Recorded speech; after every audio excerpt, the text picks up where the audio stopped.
தெரியும். கேப்டன் எங்கேயும் போல, அவர் படத்தில் நீங்கள் பாருங்கள், கேப்டன் திரையில் தெரிவார்.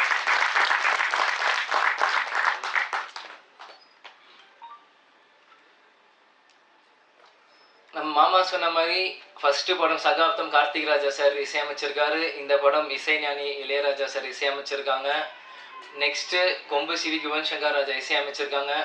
கேப்டன் சொல்லுவார், ஃபஸ்ட்டு படம் எந்த மியூசிக் டைரக்டர் வேணால் ராஜா சார் ஃபேமிலியிலேருந்து தான் ஒருத்தர் இசையமைக்கணும் அப்படின்னு சொன்னால் தான் அன்றைக்கி கார்த்திக் ராஜா சார் இருந்தார். இன்றைக்கி இசைஞானி Ilaiyaraaja sir, next Yuvan Shankar Raja sir.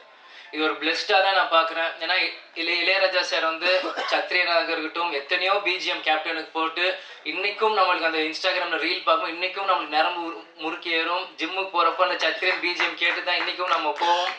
அந்த மாதிரி எவர்கிரீன் சாங்ஸ் கொடுத்துருக்காரு. இன்றைக்கி அடுத்த தலைமுறையாக வர சண்முக பாண்டியன் அவர் கொடுக்கறது எனக்கு ஒரு பிளெஸ்டான ஒரு விஷயமா நான் பார்க்குறேன்.